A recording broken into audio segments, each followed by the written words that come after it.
Three journalists at CNN had to resign in the wake of that retracted story on the Russia probe. Investigative Chief Lex Harris, reporter Thomas Frank, and assistant managing editor and Pulitzer Prize winner Eric Lischblau.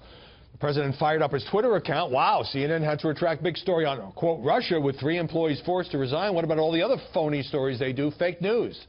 The story, as we reported last week, said the top trumpet by the advisor, Anthony Scaramucci, we'll hear from him later in the program, was under investigation over ties to a Russian investment fund and for having a secret meeting with an executive from the fund about lifting U.S. sanctions against Moscow. Scaramucci told me it was all a lie. Sharon Atkinson, how bad a mistake did CNN make in publishing this story, which had to be both retracted and prompted an apology to Scaramucci? They never said if they thought it was false or just retracted because it was not second sourced, or did the source even exist. So I don't know a lot of detail, but I can tell you, hugely serious, especially for well-respected journalists from formerly well-respected organizations like CNN, the New York Times, Washington Post, to be making mistakes that wouldn't be allowed in journalism school. And I'm talking about not doing basic due diligence. And this is, I think, reflective of the larger picture in which many in the media publicly exempted themselves from the normal editorial rules because they said, this president or the candidate as so dangerous. And this is what happens when you step back and say, this is different, we're not going to follow our normal rules. Or just rushed onto web a story that was not ready and was very thin. And but only because I think it was Donald Trump. I see. Well, this prompted a response in the press room, Molly Hemingway, from Sarah Huckabee Sanders, who's sort of working overtime this week. Here's what she had to say. I think that we have gone to a place where if the media can't be trusted to report the news, then that's a dangerous place for America. You mentioned the Scaramucci story where they had to have reporters resign. Molly. Yeah, CNN said that this story failed to meet editorial standards, but I'm not entirely sure how this story was that different from many other stories that they have been running. And they have really been very intent on this Russia conspiracy story. They had the dossier story that they ran before vetting the dossier, which we've later turned out. Well, CNN didn't publish the details of the dossier. They didn't publish the details of the dossier, BuzzFeed, but yeah. they could have vetted and seen the accuracy of the dossier before running explosive headlines.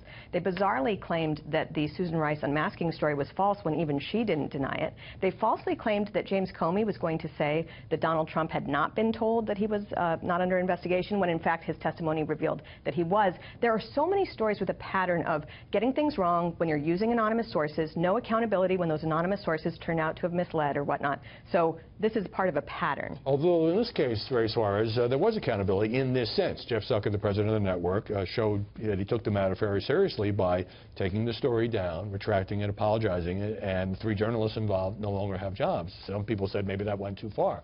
So did CNN at least mitigate the damage by taking those steps? The bigger the scalp, the higher the risk. And when CNN was trying to reach inside Trump's inner circle to take a scalp, if you're wrong, you tumble a long way. The system worked. They retracted, they apologized, and they fired 3 people. They in effect, yes. Yeah, they're not being transparent about what happened in the same way they weren't transparent about what happened with the Comey story. For the day leading up to the testimony, they had over and over and over again the claim that he would refute Donald Trump's claim that he had been told 3 times he wasn't under investigation. In fact, under oath, that's precisely what he did. And they didn't explain what happened there. We don't know what... ABC made the same mistake. But here's the thing on this retraction story. There's been no coverage on the air on CNN of this, no coverage on the air by MSNBC, except some fleeting mentions after Sarah Huckabee Sanders denounced CNN, but didn't get into the substance of the way in which Anthony Scaramucci had been defamed. What do you make of that? Right. The way to restore trust, then, is to be completely transparent and be upfront about it, and that is difficult. I mean, good journalists make mistakes. We've all seen it. Every media outlet does it. You just have to take accountability. Cheryl, quick thought? I don't think this is a case of good journalists making a mistake, because I think some of the mistakes are so rookie in nature that it's the kind of sloppiness that, as I said, wouldn't be allowed in journalism school, that speaks to something different. Well, are they rookie mistakes when you have, as one of these 3, a Pulitzer Prize winner who had worked for the New York Times, or is it a problem of lack of oversight, or is it a problem of, as you were saying earlier, or as Molly was suggesting, that the standards somehow are bent a little bit because of the media animosity toward this president? All of the above. I mean, the idea that that slipped on the air in the first place, those reporters should have known better. When I was at CBS and when I was at CNN, like you were,